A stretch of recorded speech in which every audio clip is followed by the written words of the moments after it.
You are listening to Squid and the Ultimate Leafs Fan.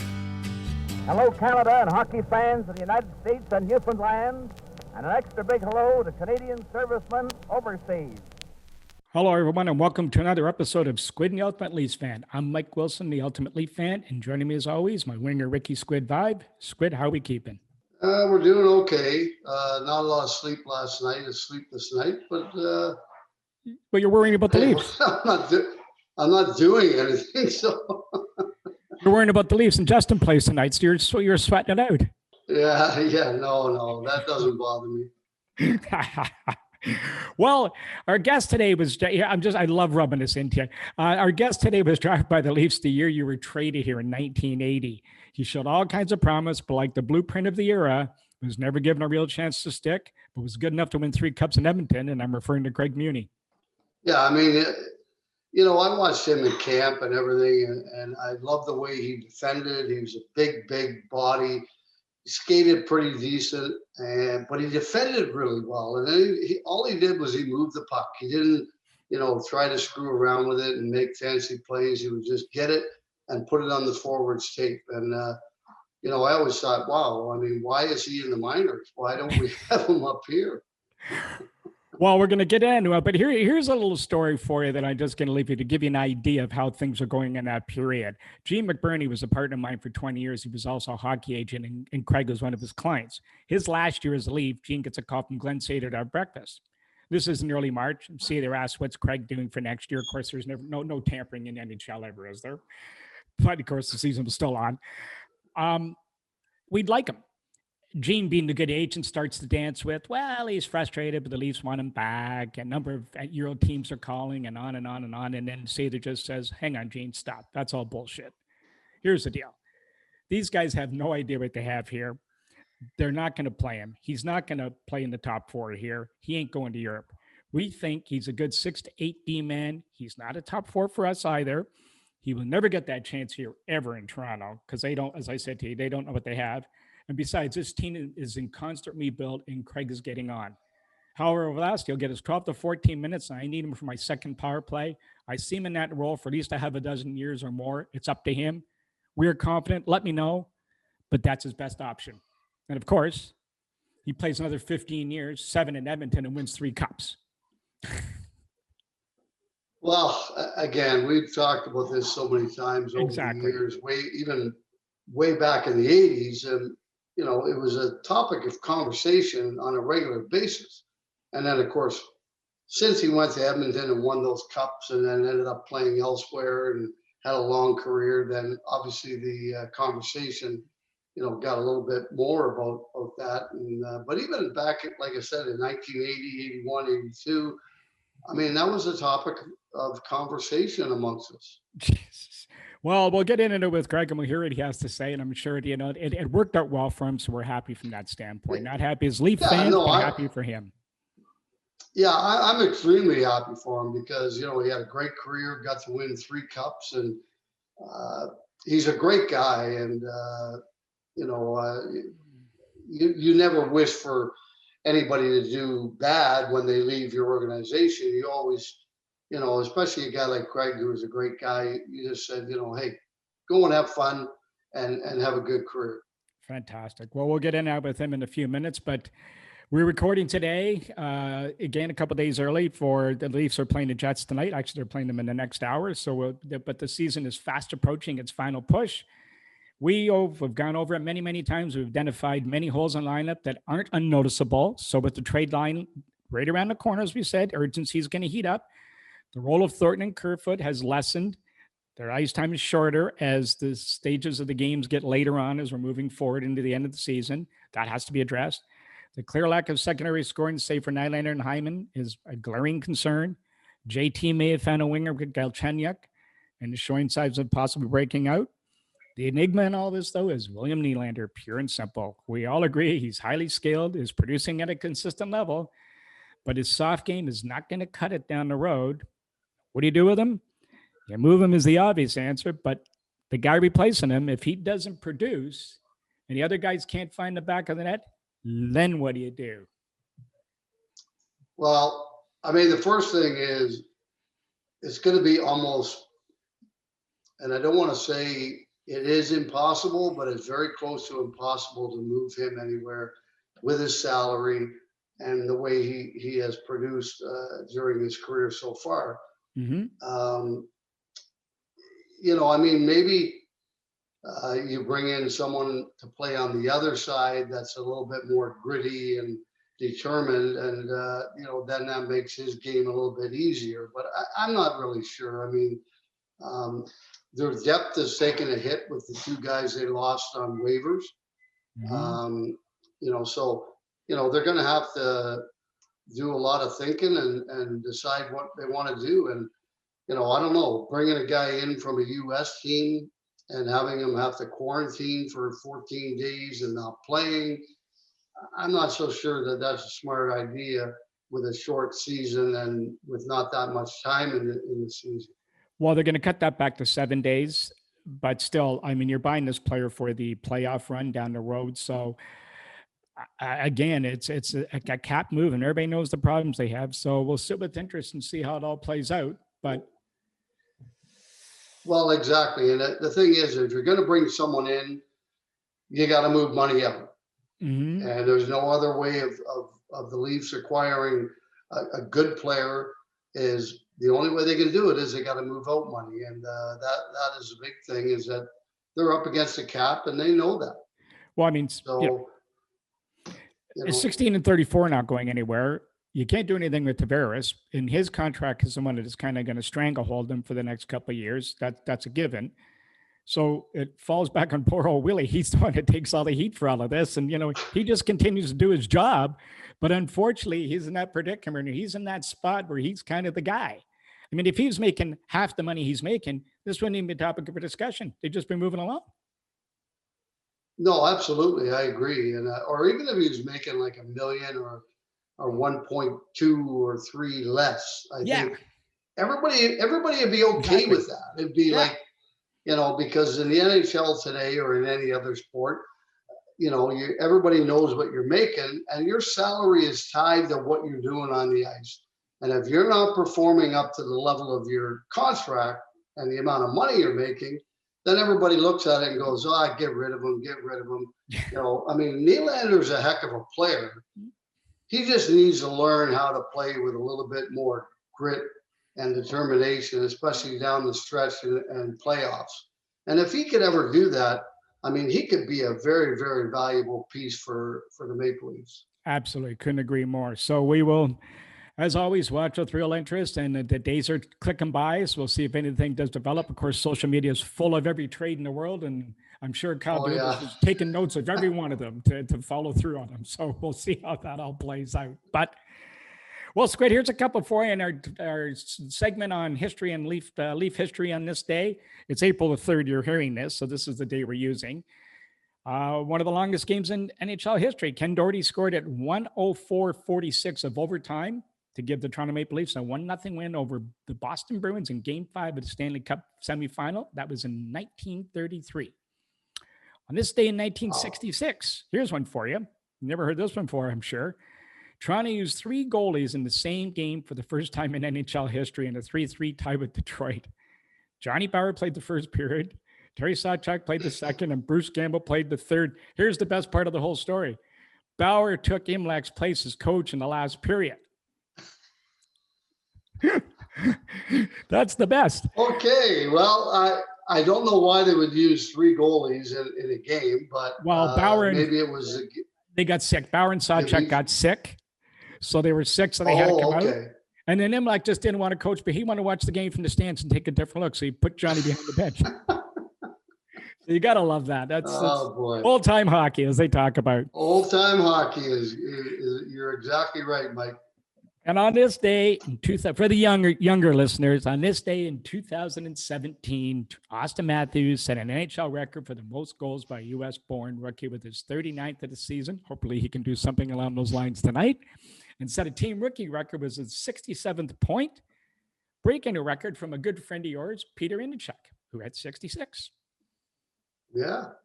And Peter came in and had a real good rookie year, and then subsequent good years after that. But Matthews is I mean, he's a heck of a player. I mean, I don't even want to get into it because he can do everything. Yeah, he's on another planet, so Yeah. that's for another whole subject altogether. Well, Squid, I think we've come to that point in the show. I think we've got lots to talk about with Craig today, so why don't we turn it over to him and hear what he has to say. Squid, our guest today, played close to 19 years of pro hockey after chosen 25th overall in 1980. That's the year you got traded to Toronto by the Toronto Maple Leafs. Mm-hmm. Never really given a chance for some reason. Eventually moving to Edmonton, where he was good enough to win 3 cups. Please welcome to the Squid and Ultimate Leaf Fan podcast, Craig Muni. Craig, how we keeping? Oh, very good, I guess, considering the new world we live in, right? So how you keeping busy these days? Working for a family-owned commercial developer in Buffalo, New York here, who lease and sales, so keeps me busy and passes the time through this COVID circumstances we're all going through here. Yeah, that sure does.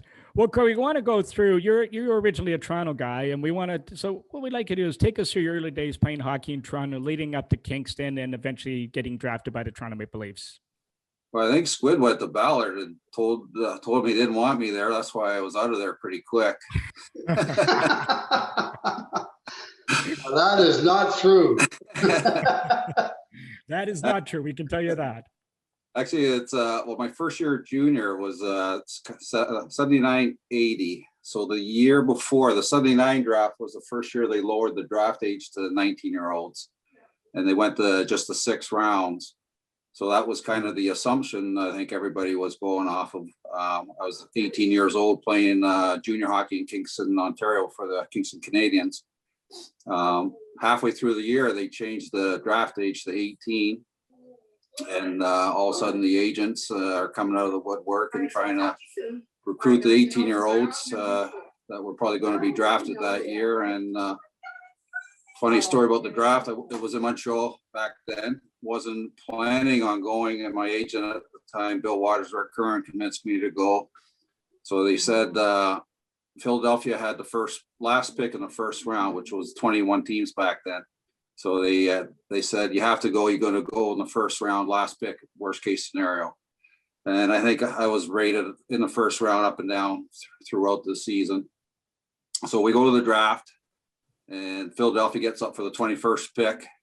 And they get up to the podium. They thank the fans of Montreal, the Canadians, the NHL, and they start with their selection from the Kingston Canadians. So I'm thinking, this is it. I'm getting ready to get up. Defenseman. Okay, this is it. Mike Stothers. And I just went back down in my seat. I turned to my parents and it said, who the hell did they just say? And Mike was a teammate in Kingston. So I sat there, started thinking, okay, where am I going? How long do I have to wait? And then the Leafs had the 25th pick, 4 picks later, which was their first pick. They didn't have a first round pick that year. And they picked my name and I didn't even hear it. I was in my own thoughts, trying to figure out what now. So my parents are jumping up and down. They're nudging me, go down, you got to go down, you got to go down. And didn't even hear my name.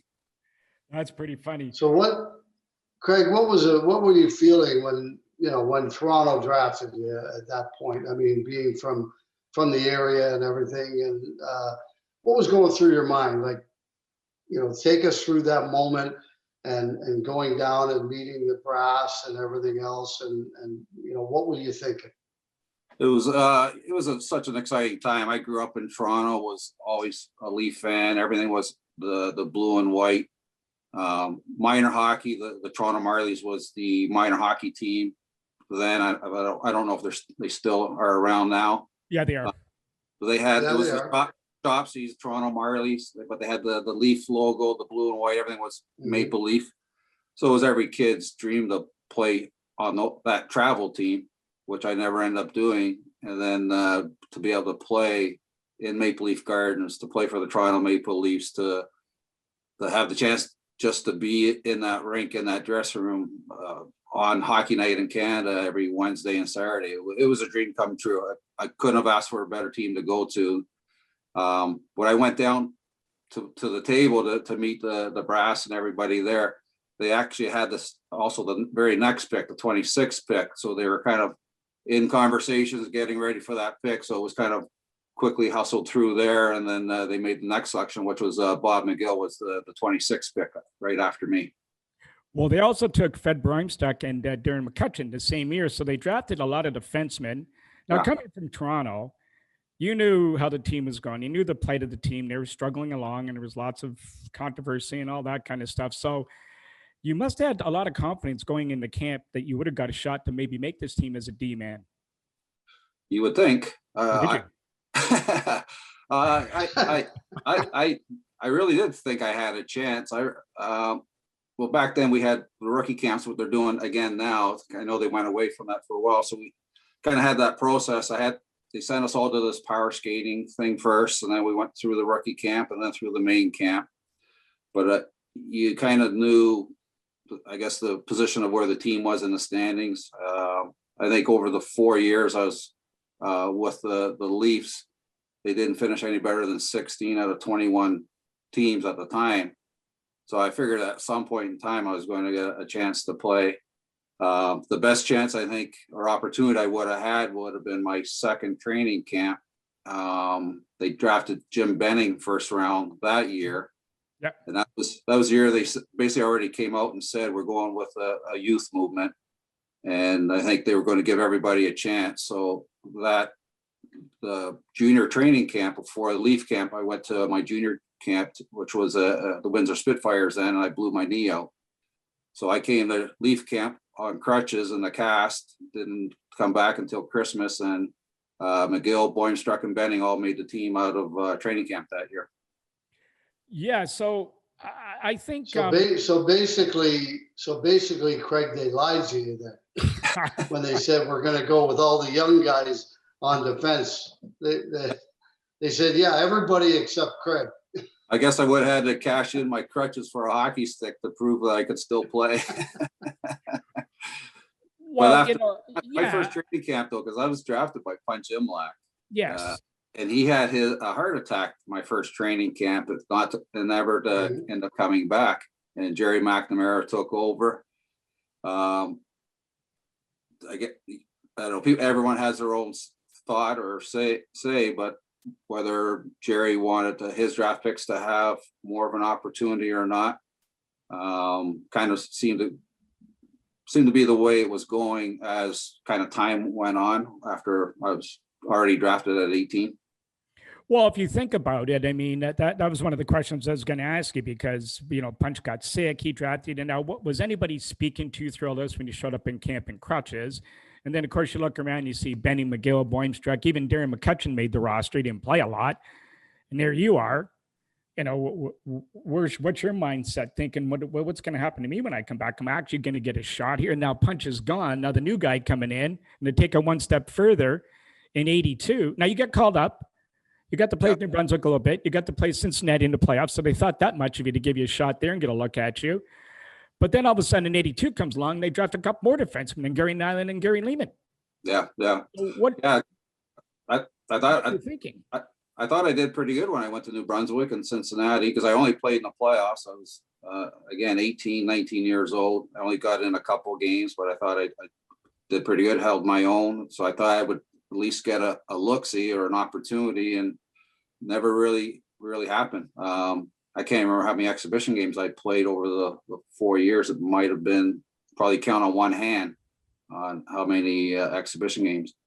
But I remember the very first training camp, and Squid will tell you, we do the scrimmages. They break up basically into 4 teams, and there weren't a lot of guys on each team. So you're out there every other shift. I remember one of the first scrimmages, we had 3 defensemen, so you're double shift. And one of the other guys was a young guy, and I can't remember who the Leaf player was that was with us. The other young guy was going short shifts.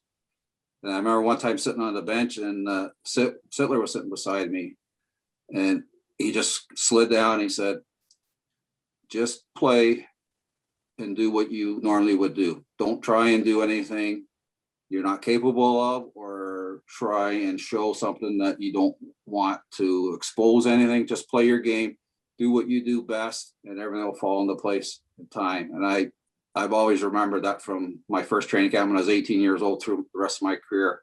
And learn what you do best, how you can help the team, and how you can contribute to the team and help the team win. And that's basically, I took that through my career.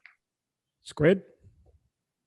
So when you're in St. Catharines, which is not that far from Toronto, obviously probably watching the games and that sort of thing. What's going through your mind when you're there and you're not getting that opportunity to come up and play in Toronto, and just sitting there in the American Hockey League for, well, the better part of your time with the Toronto Maple Leafs? Like, what is going through your mind? I mean, because obviously you're good enough to play based on who the Toronto Maple Leafs have on defense, but you're stuck in St. Catharines. Yeah, it was very trying, very frustrating. I was there 4 years in St. Catharines, from the first year they went there to the last year they were there before they went to Newmarket. So it was frustrating because you're basically down the road. So the brass was there at a lot of games, or the scouts were there at a lot of games, and you would see guys coming up, going down. Some of the guys that were up coming down for conditioning or rehab, and not really getting a chance. So it was, to put it bluntly, it was frustrating, very frustrating. There's times where you wanted to quit. You didn't think you're ever going to get a chance. And worst of all, you never thought you're going to get out of the situation you're in. Well, I was going to say to you, Craig, maybe the writing wasn't on the wall, but I think there was some bad person standing out on Church Street over a billboard drawing a big sign dressed right to you for some reason. I don't know what you did, but Squid and I have talked about this many times on the show. First of all, no, but hang on, you as captain, Squid. But he said the brass were down there all the time. Oh. Our brass didn't know what the hell they were doing anyway, so it didn't really matter whether they were in St. Catharines or Toronto. They didn't have a goddamn clue what they were doing. So. Well, Scott, I was going to say, you pick up on this because you guys, as the veterans, sitting watching all this go on, watching these young guys struggle, which they were, a lot of them, and in goal, defense, some of the forwards were all young kids, and you had a lot of veterans. What were you guys as veterans sitting around talking about, watching all this unfold? And then a guy like Craig not even getting shot. Well, I think that was probably a weekly conversation. Of course, when I got traded there, training camp had already taken place, Craig's first camp. But the next year he comes in and, we're watching and everything else. And I think it was a weekly conversation. It was like, here's a guy who defends extremely well. He doesn't try to do too much. When he gets the puck, he moves it, gets it up or gets it around the boards or off the glass, whatever the hell he has to do. But my biggest thing was how good he defended it. And we couldn't understand why he was not up there playing. And, that was something that us as veterans and guys on the Toronto Maple Leafs would talk about on a weekly basis. By the way, Craig, your name has come up a number of times by ex-Maple Leafs who played at that era as to why you were not playing. And let's also not forget this. Between 79 and 81 alone, the coaching changes. Yeah. And it was Floyd Smith, Dick Duff for a couple games, Punch, Joe Crozier, Mike Nicklock. I mean, all these guys coming in. And then, of course, you've got this batshit crazy owner who's hiring and firing guys, trying to keep his name on the front page of the paper. I mean, his name should have been Barnum after Barnum and Bailey's Circus as opposed to Ballard. I mean, so what was going through your mind through all of this? I mean, did you speak to anyone at any point in that time and just try to make sense that this is supposed to be professional hockey and this is all going on around you? Well, again, you got to take the era we're in, and when you come in back then, it was unheard of, and it was the first year 18-year-olds were drafted, 19-year-olds. So we were kids. It's so different now. The 18, 19-year-old kids drafted now. They're schooled by their parents, they're schooled by their agents. The training was different than what we went through as kids growing up to get to that level. And you basically, every conversation was through your agent. And so one thing I kind of learned through the agent business was a lot of these agents, they have a number of players, and you're not really privy to the private conversations I have with the GM or the owners, and who's to say they're not going to trade off? Well, you give player A an extra $100,000, and I'll talk to player B and tell them it's okay to go down the minors. You'll get your shot. You'll get called up, type of scenario, or take less money. And it was, you didn't talk about contracts back then. You didn't know how much anybody made. It was all hush hush and behind the scenes. Now, the other thing I want to point out too, and it's very unfortunate, and it still goes on today with minor hockey, or take any sport for that matter, the kids are tagged with a label for whatever reason.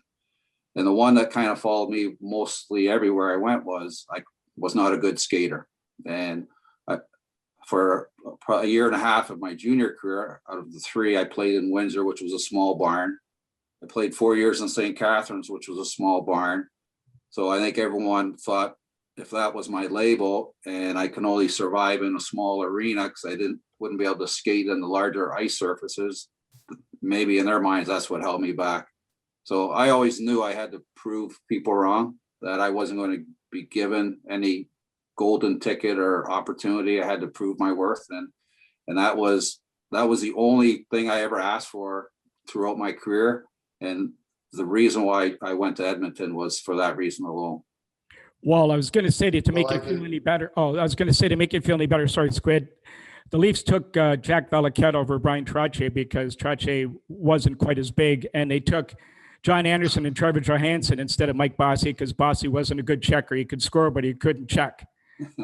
The fact they missed was if you got the puck, those labels right there. Yeah, if you'd have the puck all the time, you don't really have to check anybody, which was both of those cases. So you're in pretty good company, by the way, if that's what they're labeling you with. My job was just to get Squid the puck so he could go score his 50 goals. Then I could jump on his back and celebrate with him. Yeah, and to be honest with you, I would say probably in the NHL at the time, there was probably, there weren't that many real good skaters at that time in the National Hockey League. Sure. If you look at the Islanders' defense, Dennis Potvin was probably the only, and maybe that Pearson, they were the only 2 real good skaters. Other than that, they had a bunch of, big slugs that kind of got the job done defensively. And they weren't Swiss skaters or anything. They just did their job in their own zone, and they moved the puck to the forwards, and they did the rest. Yeah, that's why I really admire Borja Salming and how he played, because he was so smooth and fluid skater, so smooth with the puck back then, and that was a rarity to see that, and a pleasure to be able to watch him do it. And then when I was up from time to time to watch him do it in a live game, it was like magical. Well, Squid, you lived it every day, so you got to. Yeah, yeah, he was. I think a lot of people didn't realize how good of a player he was, how good he was defensively as well as he was offensively, and I think a lot of people overlook his defensive play because of the offense. But I got to tell you right now, I don't think there was too many defensemen in the National Hockey League that were as good as him defensively. Yeah, I would have put him against anybody at that time. Yeah. Now, Craig, you spent 6 years, and you did make a comment already that it was getting your obviously your self-esteem is just not there. And obviously, in your heart of hearts, you knew you were good enough to play, but did it finally just come to the point enough is enough, and is it time to move on, or was it just going to be one of these anomalies of life that opportunity just may or may not come, and then all of a sudden Glenn Sather comes knocking? So how did that all unfold? Yeah, it kind of unraveled that way, but it's like, as much as you want to get out or leave, you're at the mercy of the NHL team that owns your rights, and you have no rights to move or no ability to move unless they trade you or you get into free agency. So my last year in St. Catharines, which was my 4th year, and I don't think they even have it anymore, they offered me a termination contract. So basically at the end of that season, I was an unrestricted free agent. I was free to sign with anybody I want and no compensation going back to Toronto. So I was having a good year, that year in St. Catharines.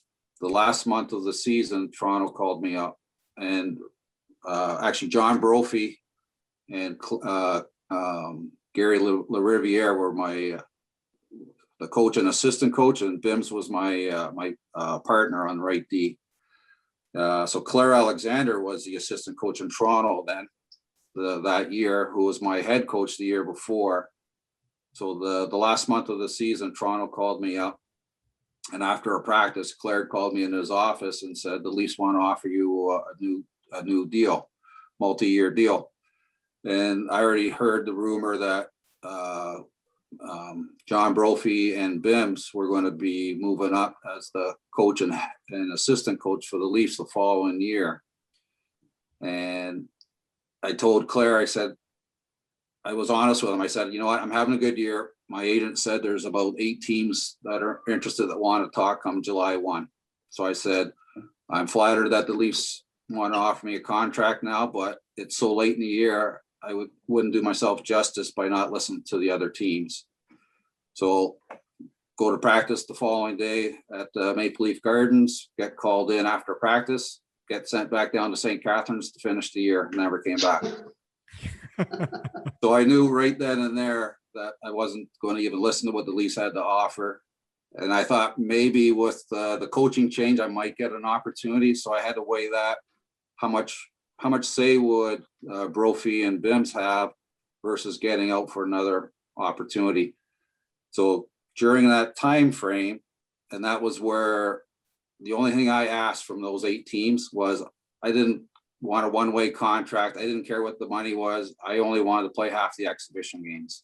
That was the only guarantee I wanted. And of all the 8 teams, Slats said, I can't give it to you in writing, but you have my word and my handshake.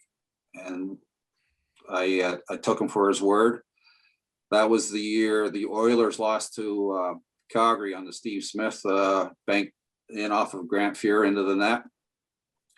So I looked at the Oilers roster and I figured if they're ever going to make changes, next year is the year. And they had an aging defenseman. And when you say aging for hockey back then, late 20s, early 30s was aging. They had Randy Gregg, Lee Fogland, Charlie Huddy, Don Jackson, that were all late 20s or 30, and they just lost the cup. Larry Melnick was in Halifax, which was Edmonton's farm team. He was the first call up every time a defenseman went down. He just signed with the Bruins. So I kind of figured worst case scenario is if I have to go to Halifax, I'll be the first call up. And then I can parlay that into another contract just by showing I can play in the league. So I end up going to training camp that year. And Don Jackson gets traded during an exhibition game, gets pulled out of the dressing room. Randy Gregg retired. And then Slats came up to me and asked if I could play the right side, right D. And I've only played the lefty pretty much my whole life. Told him I could. And he put me with Kevin Lowe, who was Lee Fogland's partner for years. We clicked together. I played over half the exhibition games, and then Fogie and Huddy were sitting out at the beginning of the year. And then they finally traded Fogie to Buffalo, and Huddy worked his way back in. Well, they had a guy I think a guy wearing number 99 on that team too. So that must have gave you a little confidence that these guys may have a chance to win. And there's a couple other guys playing along with them. I forgot his name, but. Yeah, well, that was part of the reason by going there, because if I go to Halifax and get a chance to play on a good team, get a chance to perform, then maybe I could parlay it into a long-term deal somewhere else and extend my career. But it worked out that I made the team out of training camp, and it just won 3 cups in my first 4 years there. Oh, good as that. I mean, Wow. now go ahead, Squid. How did it feel? Like, of course, what you went through in Toronto, obviously, which I thought was a travesty that you never played with the Maple Leafs on a regular basis. And then you get an opportunity to go to ultimately what might be the best hockey club in the league. And then you win 3 Stanley Cups. So what are you thinking after that? Like, I mean, obviously, you know, because in the conversations that we had, after you left and went to Edmonton became even bigger, because it was like, you know, he couldn't play here, but he's going out there and he's winning Stanley Cups. Like, what the hell is wrong with this pitcher? Yeah, but you know what? You've been around the game a lot. And I heard people talk about on the radio today about opportunity, and that was my one opportunity to prove and show.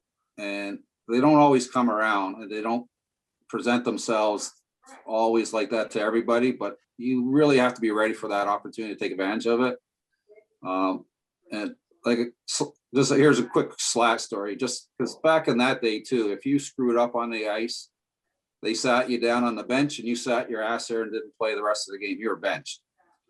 So my very first game in Toronto was early in the year, and I started the game, and the first face-off was in the Leafs end. We win the draw back to me. I wind up for a slap shot. Clarkie was coming towards me. I hit him in the shin pads with a shot. They go down 2-on-1 and score. And I'm thinking, fuck. First game in Toronto. I got my parents there, my family there. I want to stick it up the Leafs' ass.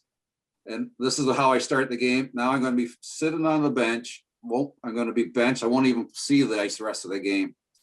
So after line change, I go to the bench. I'm sitting there. And I'm looking at the side. I'm waiting for Slats to come down and say something. He doesn't say anything, and I go do my regular shift. And then the period ended. We go in the dressing room, and I'm sitting down there. I'm getting some of my top equipment off, and Slats came right in the dressing room, came right at me, and he said, "You know what you did wrong?" I said, "Yeah." He said, "Don't let it happen again." And that was it. So he was so different than what you were accustomed to in that time frame that if you screwed up, you got benched, especially as a young kid. You didn't get a chance to redeem yourself. Well, I was going to ask you, Craig, because that was one of the things I was going to say. Did he sit you down and talk to you and give you some reassurance? Because let's face it, your confidence level, even though you got the boost playing for the best club in the National Hockey League, would still be pretty fragile after we've just gone through the last 6 years in Toronto. So good on him to recognize that in a way, to not really come at you hard and give you a little bit of rope. And it looks like you took advantage of it. Yeah, Slats was good that way. He was really good with the players. He was really good with giving guys opportunity and second chances. You could probably go through half of the roster and guys that were screw ups or had something terrible happen in their lives or with another organization, and he gave them an opportunity. But I kind of knew from the beginning when I made the team, it was different. Even though you were expecting at that time, I was expecting the worst, but you knew it was a different situation, and kind of had some security because out of training camp, the last road trip, training camp ended, Gretz came up to me and sat beside me and shook my hand, said, "Congratulations, you made the team. Slats wants to talk to you tomorrow when we get back to Edmonton." So I figured he's going to tell me, made the team, go find a house. And he threw a surprise at me that Ramo Sumanen was on the team back then, but he played enough games that he had to be protected for the waiver draft. And I was in the same boat because I was already 24 and had enough games that they had to protect me or lose me. So Slats, not being Slats, found a way to get a loophole through the CBA. So he said, "I'm going to trade you to," I can't remember the order, "trade you to Pittsburgh, who's going to trade you to Buffalo, who will trade you back to Edmonton. And it's all going to happen over the weekend, but it's going to be all a paper transaction because I can't trade you to one team and they trade you right back to Edmonton. I have to have a third team involved." So he said, "You could either change hotels in Edmonton or fly home to Toronto to spend time with your family and lay low." So I went home for the weekend. It all happened just the way he said. And I'm nervous, thinking, something's going to go wrong. Something has to go wrong here. And I'm going to have to go somewhere else or wherever. And sure enough, the weekend went through. The waiver draft went through. I got traded to those two teams. I came back for the team pitcher in Edmonton on the Monday morning. And the reporters are going, "Yeah, you went to Buffalo for chicken wings. You went to Pittsburgh for beer, then came back. Okay, really, where did you go? What'd you do?" Yeah. Well, you know, it's funny you mentioned that because, you know, looking back at the 80s, for instance, in the National Hockey League, there weren't that many guys that were smart like Slats and that knew how to have conversations with the players, knew exactly what to say or what not to say. Most of them were gruff, hard-nosed coaches that just basically, but there was very few that were like Slats that actually would talk to the players and like you said, you know what you did wrong? Yeah. Okay, don't let it happen again. Yeah, that just like you said, no big deal. Like you said, that era, the coach, it was all about intimidation, the coaches and the on the ice. It was very, you had to be intimidating or you had to do something to survive. And it was a totally different way the game was thought and played. And Slats, I really can't recall many times where he blew his top and blew up the guys. There was, the team was the closest team I've ever seen, like a family where everybody knew what their role and jobs were, and everybody just did it. And Slats always praised or preached, if we win, we all win. If one guy does well, we all do well. There's toughness in a group. You didn't have to wait for the Semenko to do it, or the McSorleys or Kevin McClellan or those guys. So his thought process was different, and he always said, if you win, you'll get rewarded. And I can't complain about the contracts and how we were looked after in Edmonton and for just winning, but it became an expectation that you were expected to win. And it was a bad year if you didn't win the cup. Like that when we lost in '89 after Gretzky got traded, it was like devastated. It's like we just thought we were going to win. We were supposed to win. We could be down by 4 or 5 goals going into the third period, and you still knew you're going to win that game. You'd never doubted you weren't going to win. Well, I was going to ask you, besides the winning atmosphere, what was the immediate difference in culture compared to playing in Toronto? Did you notice going to Edmonton? Well, Toronto, you have the media for one, so you're always under the microscope. There were so many newspapers, there's so many TV channels, radio shows, so they always knew, I guess, where you were, what you did. If you played bad, you couldn't hide. And Edmonton was the same, because I think hockey overall in Canada, it's basically the national sport, and you're a hero. In Edmonton, you'd go out, everybody knew who you were, but you never felt the pressure. But again, you're winning, so it's hard to feel the pressure when you're winning. But the pressure you felt more than anything was within the room. Like, and it wasn't even pressure. Like I would have felt bad if I let Squid down, if I didn't come to his aid, or if he turned the puck over and I didn't break up the 2-on-1, or anything like that. It was always more just the pressure within the room than it was even from the coaches or from the fans or from the media. And Kevin Lowe being my partner at the early stages, because we were kind of the shutdown pair. If certain games, he would remind me, remember what our job is. And that was my job. That was my job to hit guys, block shots, and clear the front of the net and move the puck up. And that's all I cared about. Squid? So, Craig, you were, I have to laugh about this because I'm sorry, but so here you are in Edmonton, you get, 3 pictures taken with a great big silver trophy called the Stanley Cup in front of you.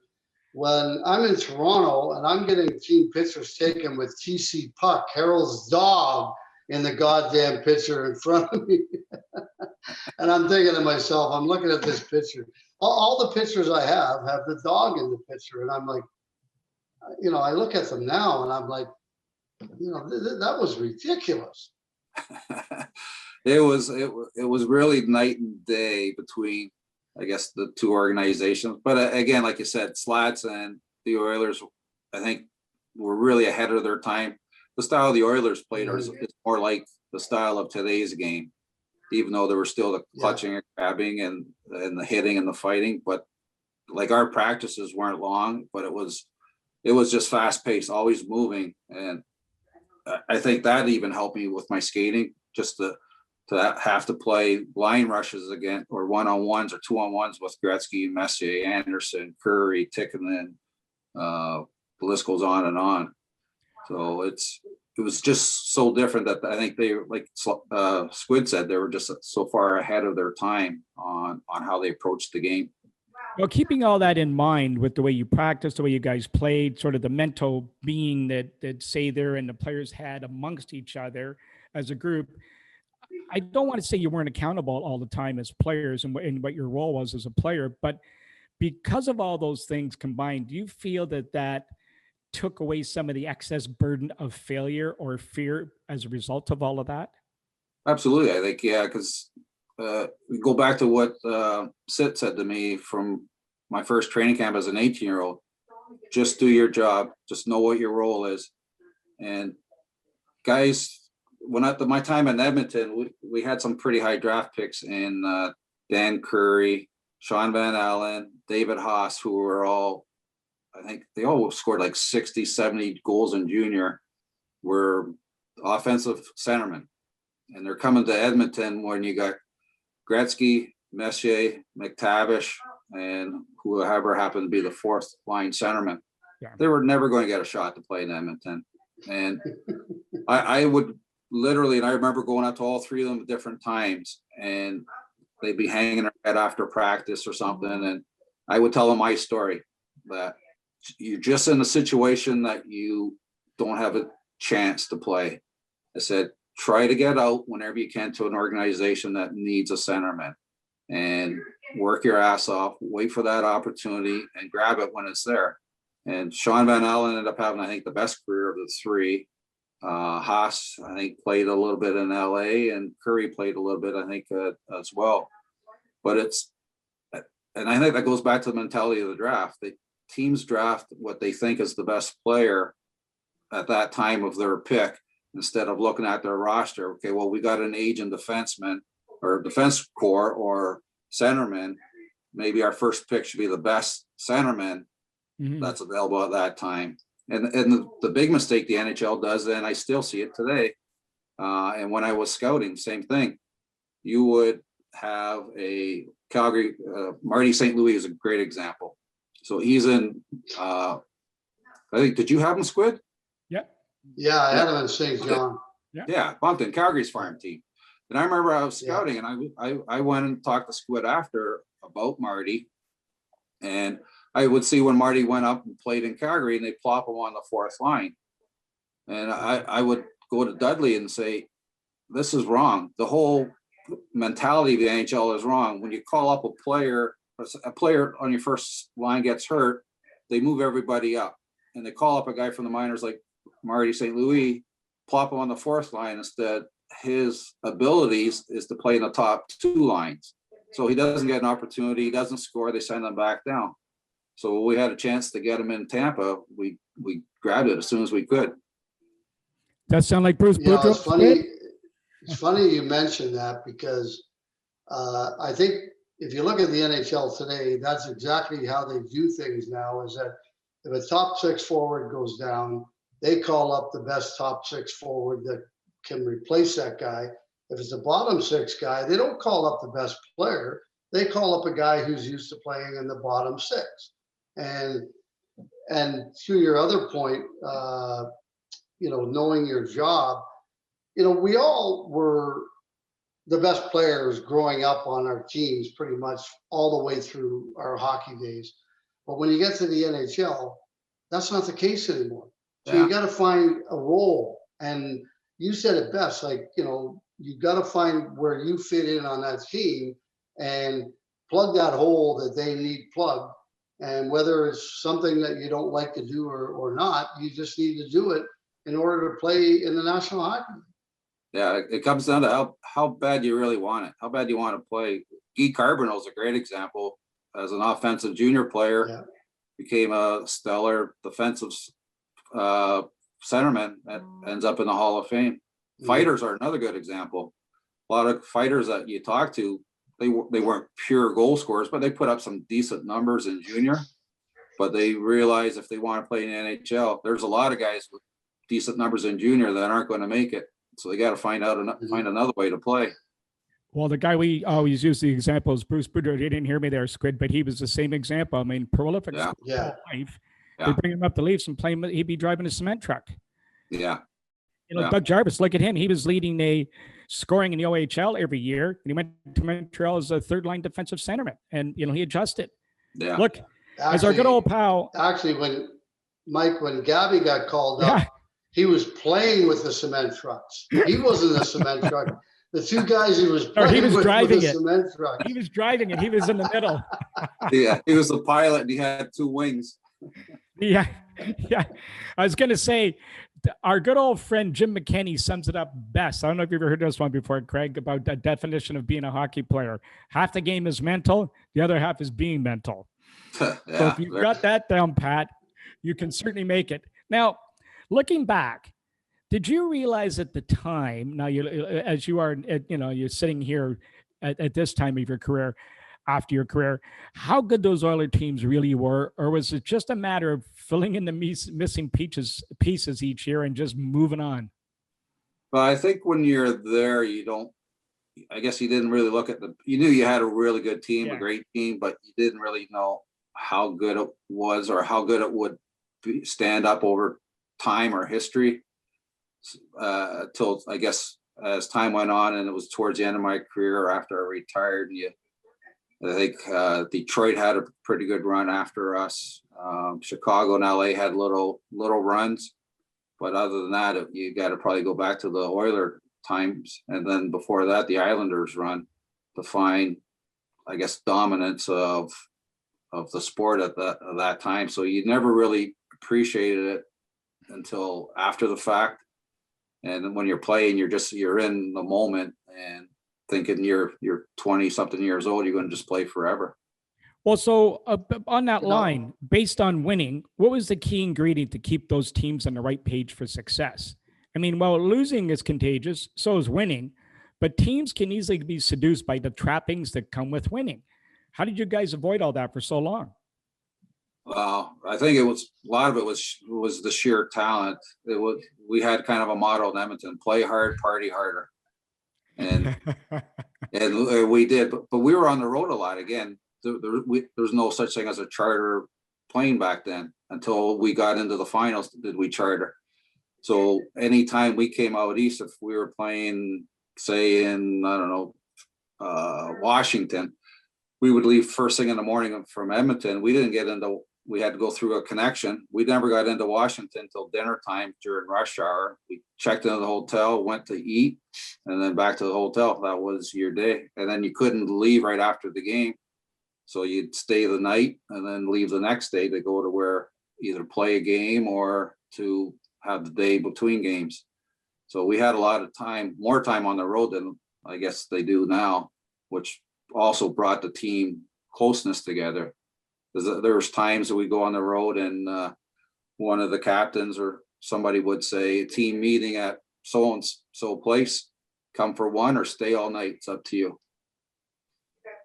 So getting back to the thing I was talking about earlier with slots and everything, and I think if you look at the team, like him and Muckler were very good at acquiring players and putting them into holes that they needed to fill. And I think more so than anything else, I think everybody on that hockey team, it's to my knowledge anyway, and from playing against them and talking to some of the guys, because I was at all-star games with a bunch of the guys from the Oilers and so on at Canada Cup training camp. And they all said the same thing, is that everybody has a role, everybody is doing their role, and nobody complains about it. And well, I guess you can't complain when you're winning Stanley Cups, but I mean, everybody wants to be a bigger guy, for instance, in the whole scheme of things, but they took lesser roles in order to win. And I think that was probably the biggest thing that you guys had in Edmonton. Yeah, well, back then the money wasn't anywhere near what it is now. So you really truly played A, for the love of the game, and B, to win the Stanley Cup. And that was the only reason we all played for the most part. And I remember one time, I can't remember which cup it was, might have been the second or third, and I'm not going to say the name, but the guy was pissed off after we won the cup, and it was his first cup winning.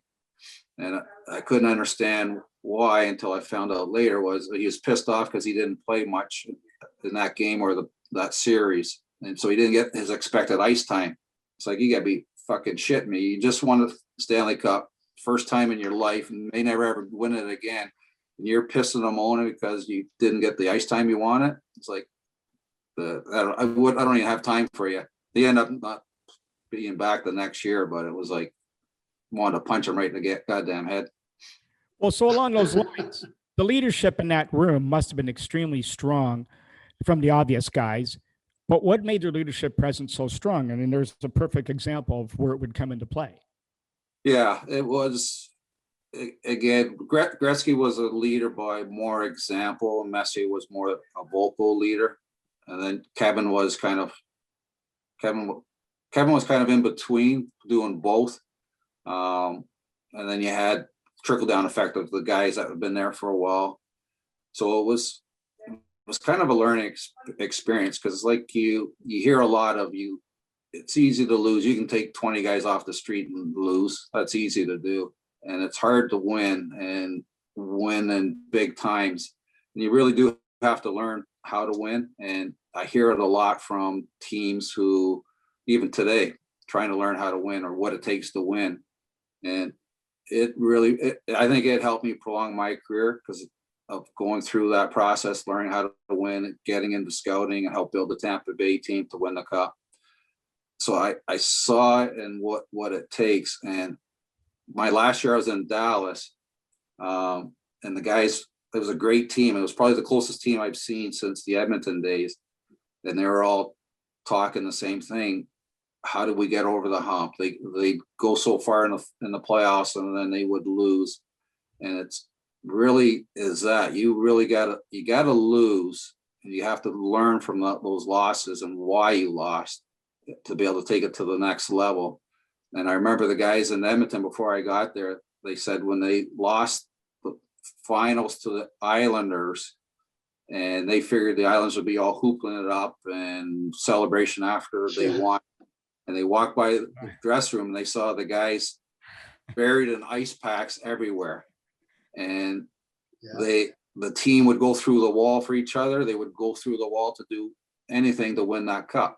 And I think the Oilers, seeing that, their mind frame changed, that they can't just win it on skill alone. They got to put all the pieces together, because you can't have four centermen that are like Wayne. You need to have someone like even Tikkanen on Wayne's line. He was the checker. He shut down the other team's top forward. So Tikkanen would play center and RN and play the defensive responsibility. And then he had the green light to go on the offense. And Kevin and I would pick up their top forwards at their blue line and play them all the way back into our end until Ticky got back to help out. We played three guys down low. But you really got to learn, and part of it is losing, to see what it takes to win, because it is hard work, and you have to have that will, and a stronger will than the guy you're playing against.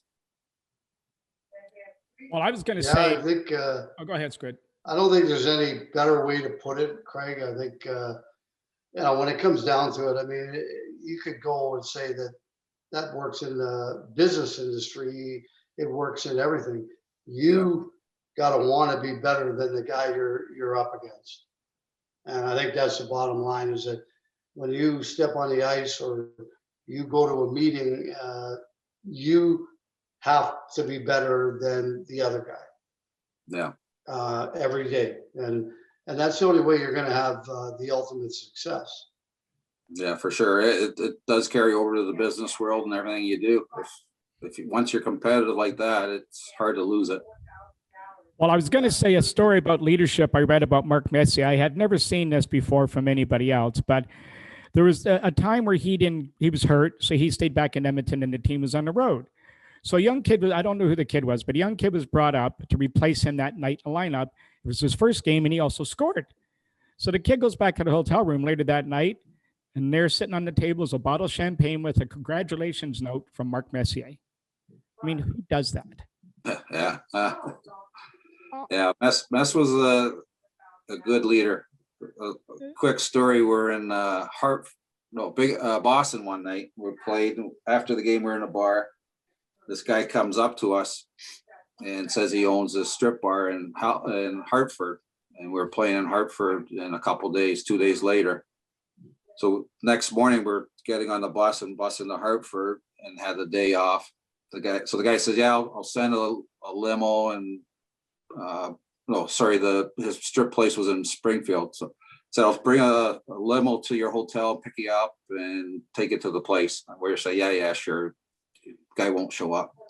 Sure enough, he comes. It was in a van full of beer, and there was myself, Fear, Tickinen, and Anderson. We all end up going up there. So it gets close to 11 o'clock, which was the unwritten curfew rule. And we're thinking, okay, well, it's going to take us X amount of time to get back. We got to leave now or stay. So we end up staying the whole night. We end up coming back with the guy. He brought back booze and girls, and it was basically an all-night affair thing going on in the hotel. So I couldn't even get up for breakfast in the morning. Went out for the morning skate. I think I was still drunk. I couldn't barely stand up. I didn't go to the team meal to eat lunch because I wanted to sleep. Went right to the room and slept. So we played that night against Hartford. I get a rare goal. Fierzy stood on his head. Tickinen scored. Andy scored. Thinking, okay, all is good. Right after the game, went right back to the room, right back to bed to get more sleep. And all of a sudden I hear this yelling and screaming and banging going on in the hallway.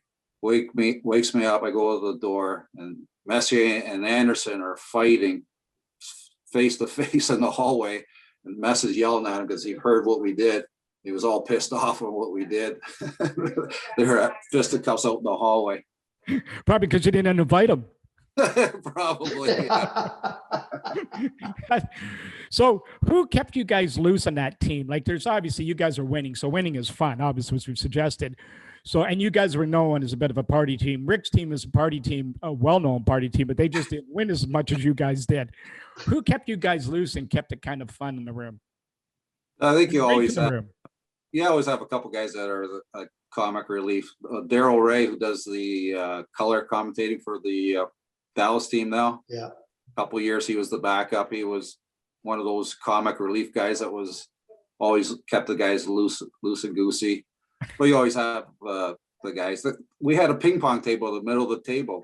Guys would play ping pong right up to game time. Music was always going. There was never any tightness or pressure. And a good example was after I left Edmonton, the first place I go to was Chicago. And Daryl Sutter, who's back in Calgary, was the coach at the time. So we're downstairs because the old Chicago stadium, you had to go downstairs to the dressing room. So we're downstairs in the room for the morning skate. The music's on, guys are taping up their sticks and just getting ready for the morning skate. Daryl walks in, he slams the door, turns off the music, and starts walking the room screaming at everybody. Say, you're not fucking ready for this game. You're going to get your asses kicked. You guys don't know what it takes to win, blah, blah, blah. Stefan Matteau's beside me. I look at him and said, is he for real? Does he know the game's at 7:30 tonight, not fucking 11 o'clock in the morning? But that's the mentality of one team compared to where I just came from. Well, yeah. Squid, you can add to that. Well, there's no question. I mean, forget the guys in Toronto, then Mike Keenan in Chicago, which is very similar to Sutter. I had Rick Dudley in Buffalo, who, although Rick, I loved him as a coach. I thought he was well prepared. He was a good coach. But boy, oh boy, I'll tell you, he would lose his shit, like at the stupidest little things and flip out. Like I remember one time we're down 1-0 after the first period, and he comes in and just goes around the room and rips every single guy. And we're down 1-0, and it's like, but it was common for him to come in and let loose between periods. Even sometimes we had a 2-0 lead after the first period, and he'd come in and he would always find a reason to yell at us for whatever we did on the ice. And so, I mean, you know, but I grew up with that in my NHL career in Toronto. So the coaches back then were all the same. And, you know, so I was used to it. I kind of let it go in one ear and out the other. And I worried about, you know, the way I was going to play and how hard I was going to play. I didn't have to think about, you know, what the coach was going to say to me, because I didn't need someone to kick me in the ass to get me going, because I motivated myself. And, you know, so it kind of sucked, but again, I just kind of let it go in one ear and out the other, and go out, do my job, and not worry about it. Yeah, the only time I seen it really work, that hard-nosed imitating intimidation coaching style, was in Dallas. And Hitch was not really like those other coaches, but he would be a yeller and a screamer, and he would pick on the superstars, which was really unheard of. He would always be going after Nieuwendyk and Modano and all these guys. And one time Nieuwendyk said something to me, and I said, you know what? I said, he could yell at me as much as he wants, and it won't really matter. But I said, he can't yell at you and Zubov and Modano and guys like that and do it on a consistent basis. I said, you're the only guys that can stand up for not just you, but stand up for the team, because we can't say anything. We'll be out of the lineup, we'll be in the press box, we'll be benched, we'll be in the minors. You guys, you can't say or do anything. You guys have to speak up on behalf of the team. And then finally, it was like that team won the next year the cup, and how he coached basically brought the team together, that they kind of won it in spite of him, because they try to stand up as a group together on the ice and against the coaching staff a little bit. And that's the only time I've really seen it work that way. But that was, again, it was certain type of players that were there that were A, talented, B, close, and knew how to win and stuck together to do it. Well, your last bit of time in Edmonton, all of a sudden you guys win, before you get your third one, Gretzky's moved. Within a few years, Coffey, Messier, Anderson, all the big guys are all gone. What was going through your thought process at the time? You're thinking, all right, maybe it's time for myself to maybe take that next step and move on, and then you ended up in Chicago.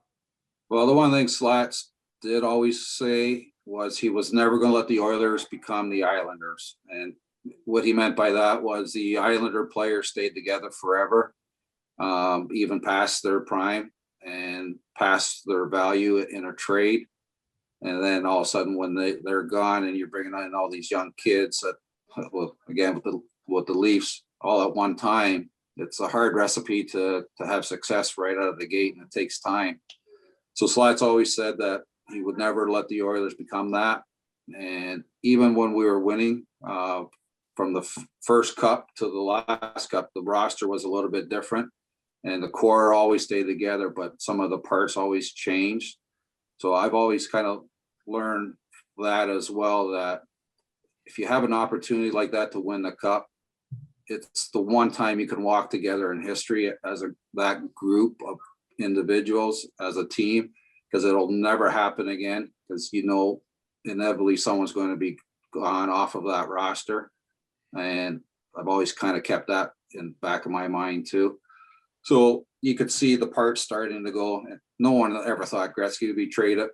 It was kind of unheard of. Who would ever in the right mind trade Wayne Gretzky? And sure enough, it happened. And after that happened, you could see some of the parts starting to leave. And then the Oilers weren't winning anymore, so it was a good time to get out at that time. I was there 7 years, so it was a good 7 years.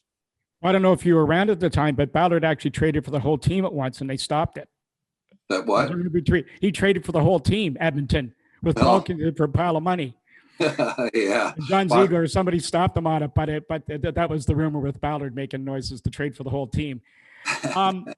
What led to you at Chicago? Obviously, you were there for a short stint and you moved on. as you're getting on in your later stages, like walk us through the couple stops you had, but were you then sort of being looked at as sort of that veteran guy to come in and work with, especially where you'd come from and the success that you enjoyed?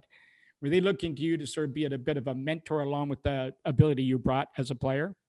Yeah, I think very much so. And that's why I said earlier, I think winning the cup also helped prolong my career, because I ended up playing until I was 36, going on 37. So I had a good long career. And the short time I was in Chicago, first of all, when I got traded, I didn't report to Chicago. I think it was almost a month after the trade happened before I reported it. And Squid can tell you too, back then, if you played in Canada, your contract was a Canadian dollars. If you played in US, your contract was American. So before I reported, my agent and I told Bob Pulford we wanted to re-sign my deal, because I just signed a long-term deal in Edmonton a couple of years ago in Chicago. So it's an American contract. So if I got traded back to say Toronto, I would be on American money, not go back down to Canadian money and have to take a pay cut. So at first they wouldn't do it. They finally did. So I think I upset them a little bit by doing that and not reporting right away. And then I played a lot when I first got there, and then they brought in a couple D in the off season, and I just didn't get along with Sutter. So I told my agent to get me the fuck out of here. I was going from a country club to a friggin' a nightmare in Chicago at the time. And we had a good team, a good player. Pulley was a very difficult person to deal with when it came to contracts or anything else. I mean, he was throwing around money like it was his own. Yeah. I mean, I remember, I think at the time, I can't remember, I think I was making 300, and I had a 43 goal season, and my contract was up. So Bill Waters, who was my agent at the time as well, he calls Pulley and they start talking. Pulley offers me 260, 260, 265, a 3-year deal with a $40,000 pay cut after a 43 goal season. So, I mean, I'm thinking, and then we go all summer, and then we get a arbitration date set. And when he finds that out, he goes crazy, and he tells Bill, you know what's going to happen if he goes to arbitration. And he said, he said, you're going to trade him. 2 days later, I had a new contract, 3.25, 3.50. And I go, that wasn't that hard now, was it? Why did it have to go all goddamn summer? Yeah, I know. Old school again. Yeah. Yeah. So I end up in Buffalo early October, and I found out a couple of young defensemen were supposed to make it or play in Buffalo and help, and they didn't pan out. So Muckler was with Buffalo at the time, so he's the one that brought me to Buffalo, and we actually had a few Oiler players on that team at that time as well. So then I was here 3 years in Buffalo before leaving again. Yeah, and how did that end up? The last couple of years, I mean, you played. Well, you know what? They could probably use you right now.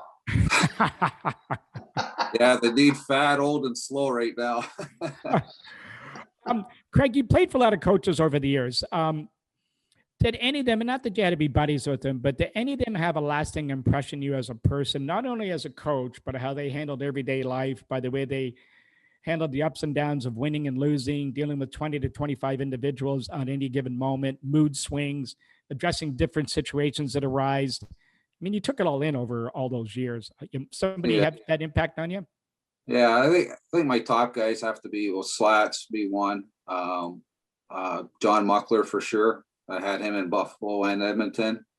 And I have the utmost respect for Muck. When I left Buffalo, it was my third year, it was at the trade deadline. And Muck called me up and said, the Sabres weren't going to make the playoffs at that time. And then Muck called me up and said, I have a deal on the table to a team that's going to be in the playoffs. If you want to play, keep playing in the playoffs. If you want to stay, I'll pull the deal off the table. I told him, the only reason I play is to win the cup. That's my main motivation. So I said, I want to play in the playoffs, take the deal if you can. And then sure enough, it got traded to Winnipeg and we were in the playoffs. But that was the first time I've ever got a call from a GM to, again, he could have been blowing smoke up my ass, but it was appreciated that he at least made the time and the effort to do that call. Well, Squid, you didn't get the same thing from Buckler.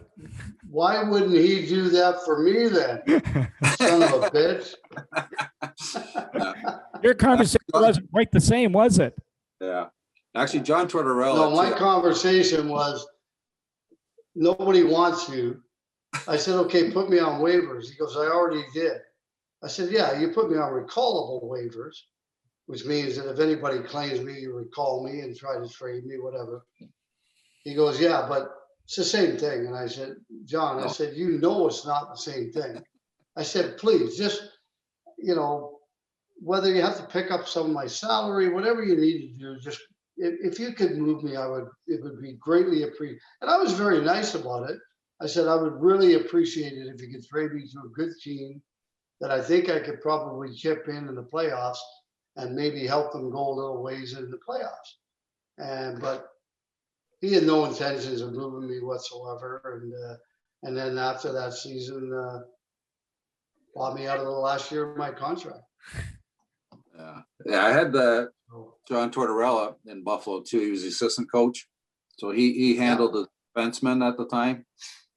And I don't know, everyone says he's old school, hard nosed and all that, but I've known Torch for a long time. And again, he treated me, I think you like coaches based on how you were treated too.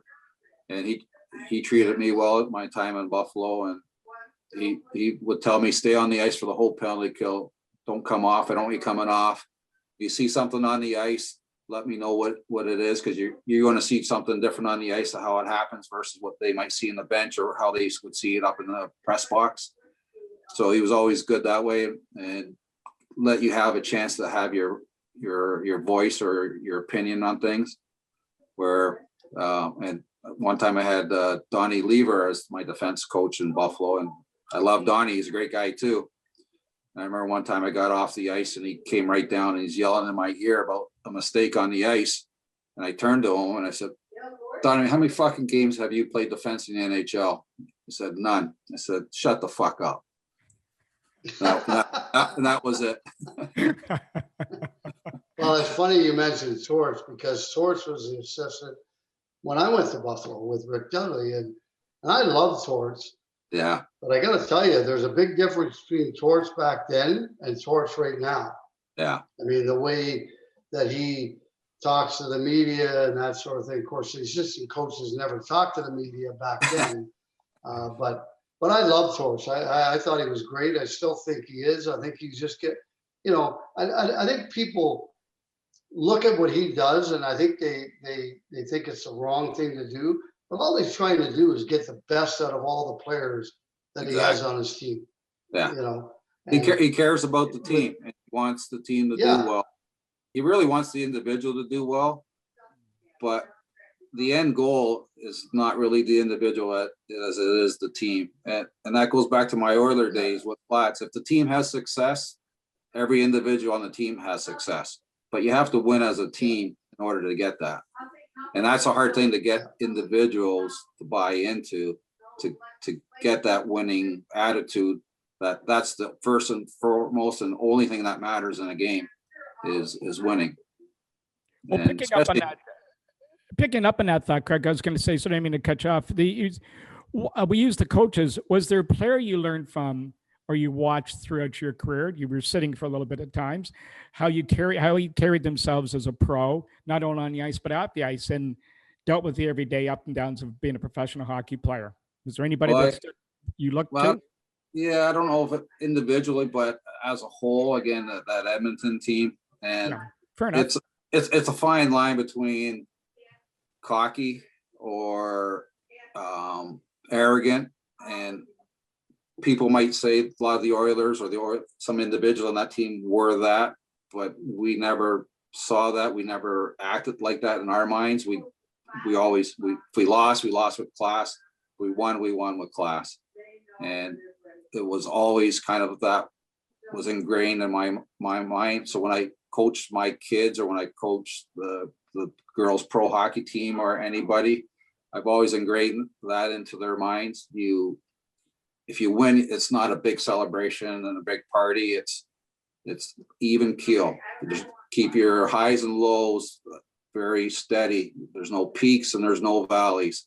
And that's the way you have to go in any sport you play in. And you have to have that confidence, how you walk, how you play, how you talk, but it's not an arrogance. It's not a cockiness. It's such a fine line. Yep. But you kind of learn that. I learned that kind of attitude in Edmonton too. Can you add to that, Squid?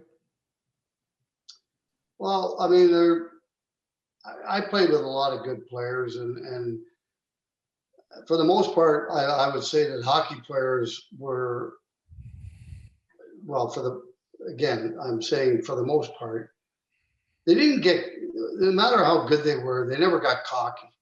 You know, if you knew Mario Lemieux or you knew Gretz or you knew Messier or you knew any of the top players, Brian Trottier, Bossy, they weren't cocky or arrogant. They were confident, you know, and that's how they carried themselves off the ice as well as on the ice. So by watching how these guys, you know, looked after themselves and carried themselves, that's kind of what I saw. And that's what I said, you know what? I like that. They're confident. They're confident in their ability. They're confident about who they are when they're off the ice. That's how they carry themselves. That's how I want to be. Fantastic. Well, we want to thank you, Craig, for joining us for so long. We just want to keep it for a couple more minutes. So we're getting down to the wire. We could talk to you all night about some of this stuff. But on a lighter side now you played with some characters over the years, I'm sure. What are some of the best chirps you may have heard? And some of the guys like Kent, you played with guys like Linsman, who's been known to rattle his mouth, and Esa Tikkanen and Chelios and Ronak. You got a whole barrage of characters. I mean, you must have heard some great cracks over the years. Yeah, if I could only remember half of them. That's like trying to repeat a joke. I can't remember half the jokes that come out in the punchlines. Tikkanen had his own language, and Squid can tell you that. It's like if he's yelling at somebody, to his credit, he could speak Finnish, some Swedish, some English, but when he gets going, it kind of all mixes together. And we called it Tikkanese. It was his own language. So there's a saying of when you got running around in your own end, like you're running around like a Chinese fire drill. So Tikkanen one time came in and was yelling at the guy, "Stop running around like a Chinese fireplace." And it's like, what? And so now, from now on, that point on, we all started calling it a Chinese fireplace instead of a Chinese fire drill. Well, it's funny, Rick. You bring that up, Craig, and it's kind of funny because we're playing one night and there was a little scrum in the corner. The whistle had gone and everything. And he's yelling at one of the guys on our team. And there's like 4 or 6 or 8 guys standing there. And he's just going to town. I forget who it was. I couldn't understand a goddamn word he was saying. And I just stood there and I went, like, what the hell is he saying? What language is he talking? Because like you said, he would mix the Swedish, the Finnish, the English all together. And it was like a bowl of chili or something, you know? Yeah, well, many times on the ice, we had other guys on the team asking, what the hell did he just say? And we don't know either. Now, who were some of the characters? Oh, yeah, you obviously played some characters. And who was one of the better pranksters you played with? And what was one of his ploys? Oh, I can't remember who they all were, but some of the ones were the foam, put the shaving cream on the phone, things, or leaning the bucket of water on the door at the hotel room. Okay, I haven't heard that one yet. Yeah. So they get like a trash can full of water, lean it up the door, knock on the door, and you open it. There was a good one we were in New Jersey. I can't remember who did it. It happened to Dave Hannon though. And he must have done something to somebody. So morning skate, I can't remember who it was that did it. They grabbed all his dress clothes and they took it way up in the rafters, up in the press box in New Jersey, and tied it all up in knots all around the rafters up there. So when gets out of the shower and he's ready to get dressed, he's got no clothes. He didn't notice till later. So he had to put on a tracksuit and he's looking around the dress, and finally they finally told him, and you could see him going way up there and he's trying to get the knots out of the clothes to get him out off the rafters. Oh boy. We had to write all this stuff down to remember it all. There was so much shit. Yeah, we've heard some beauties over the years. Now, 3 Stanley Cups. You guys must have there must have been some pretty good celebrations. Did anybody sort of predate Ovi with the making snow angels in the fountain? Did you guys have any crazy antics like that going on during your tenure? Yeah, one time we won. Well, after winning, we had the team picture with the cup at the Northlands Coliseum. So right across the street at that time, there was that, I can't remember the hotel name, the Forum, maybe. It was like a cheaper, smaller little hotel. Yeah. It had a restaurant that was actually pretty good, and then there was a strip bar there. So right after the team picture, we went to the strip bar, took the cup with us. It ended up right on the center stage, and this one girl was dancing. So we didn't think too much about it till the next day in the Edmonton Sun. There's a picture of a stripper dancing around the Stanley Cup on the front page of the Edmonton Sun the next morning. We thought someone must have called the Edmonton Sun to come take a picture. We didn't even see anyone come in to take a picture with it. It was, I don't know, some of the stories of what happened with the cup. And back then we didn't have the cup keeper, so it was basically free for all to do whatever you want with the cup.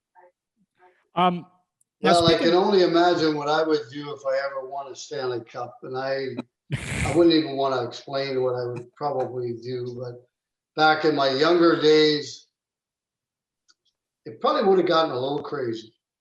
Yeah. I'm betting that you would have.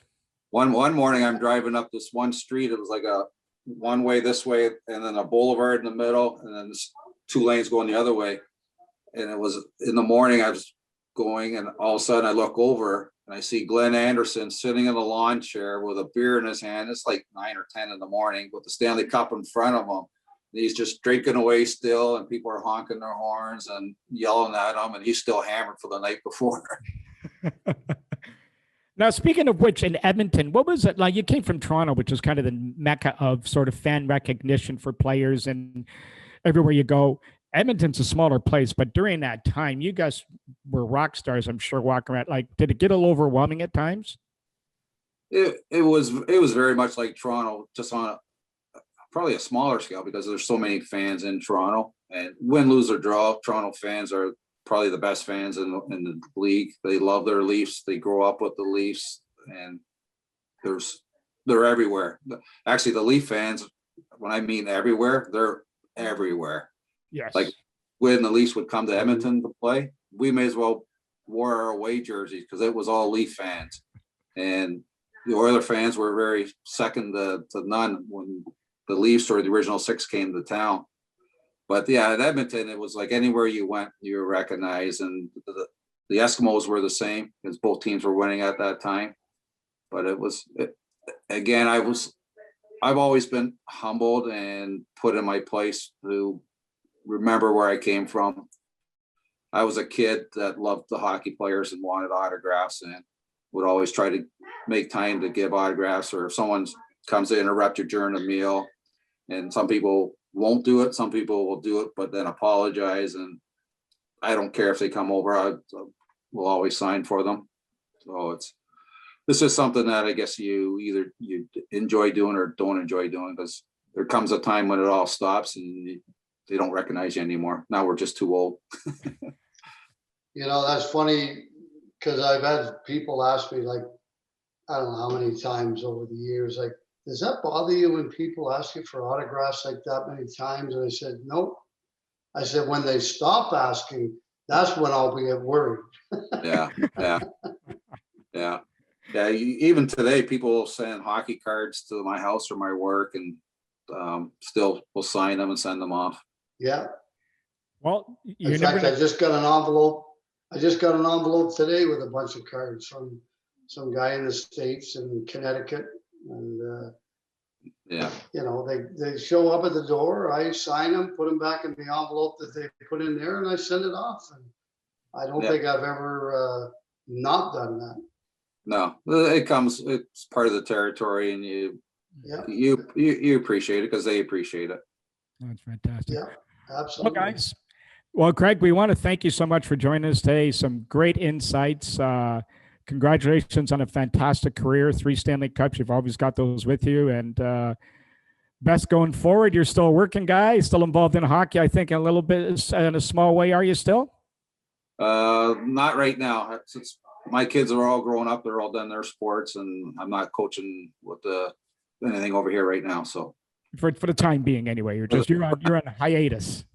Yeah, there's always the Sabres might be calling you pretty soon. Don't move from your phone. Yeah, that's why I just got off the bike.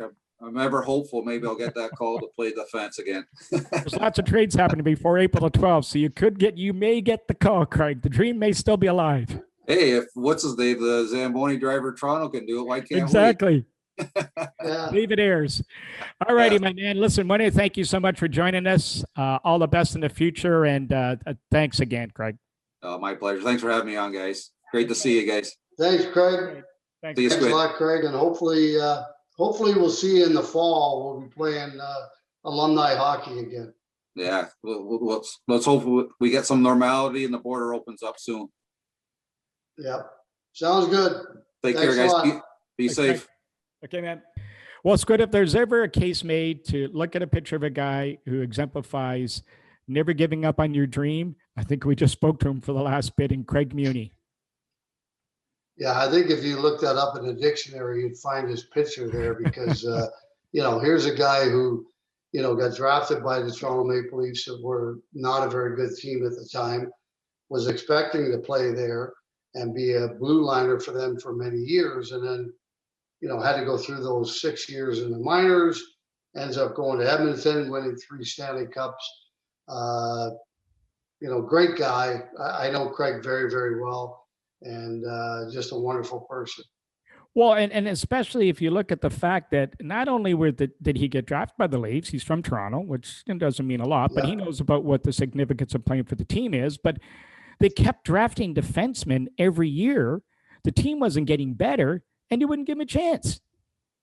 Yeah. No, again, like I said, that was a weekly conversation is why in the hell is he in St. Catharines and not up here? Because he's better than probably the other guys that we have playing right now, especially defensively anyway. And then, of course, like I said, it got even worse when he ended up going to Edmonton and winning Stanley Cups. Yeah. And then all of a sudden it was like, but hey, you know what? That was our management at the time, and that's the way they saw it. And good for Craig that he was able to get out of there and get to a place like Edmonton where he had some success. Well, and the fact is, there must be hockey gods, as we've always talked about, because think about it. He goes to Edmonton, a couple Stanley Cups under their belt. They just lost one, but the right guys retire, basically. The right guy gets sat out. There's a couple other injuries. Next thing you know, he's playing with Kevin Lowe. Yeah, well, you need sometimes you need a little bit of luck. Yeah. But I think in my personal opinion, I think you kind of make your own luck by going out every day and grinding it out and do what you do in order to get into the lineup, and eventually you will. Sometimes you need a little help. You need an injury, or you need a guy to get traded or retire, like he said what happened in Edmonton. And obviously then that gave him a great opportunity to play with Kevin. And, the rest is history. I mean, those two guys played exceptionally well together. Well, and the funny part about it is we've always talked about this in the show, you and I, and with other guys on there. Hockey players always know about other hockey players. And his perfect example is Darryl Sittler coming down to him. Here's this young guy. He didn't have to do that. He comes down and sits beside this young kid on the bench and gives him that little word of advice about what to do to keep his head straight and keep going. And that stayed with him. Yeah, I mean, life. Yeah, you know what? And that's, those are the things that, I mean, I've told many guys basically the same kind of thing. It's kind of like you need to find your role on this team, and you need to, be the best at that role and play it to the best of your ability. Don't worry about what everybody else is saying around you and what's going on. Just go out, find that niche that you need to in order to be a good player for this team and help this team win, and go out and do it day in and day out and night in and night out, and you're going to be successful. That's right. And that's, I agree with that 100%. Those are the perfect words to be said to kids today. Well, that's why you should have been coaching. Oh, wait a minute. You did coach. Oh, I did. Yes. God, I'm just waiting for the Sabres to call me now. That was spoken like a coach. My goodness, you did coach, and you might get that call. Who knows? Maybe you don't want that call right now, but who the hell knows? I would take it. I would take it. I'm sure you would. Well, Squid, we're at that time again where the time just seems to fly by. We want to thank Craig for joining us today. He was a great guest. We could talk to him all night. Lots of great stories, and a terrific, terrific story on its own, just for his success that he had in winning those 3 Stanley Cups.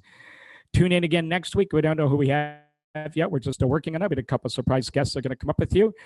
You can tune in on Rick 5, his website. We'll have all the podcasts on there for you eventually. My new website, The Ultimate Leafs Fan, does have all the podcasts on there. You can find us on iTunes and all the other your favorite podcast networks. Look for us. We'll be back with you next week. Thanks for listening, guys. We'll talk to you then.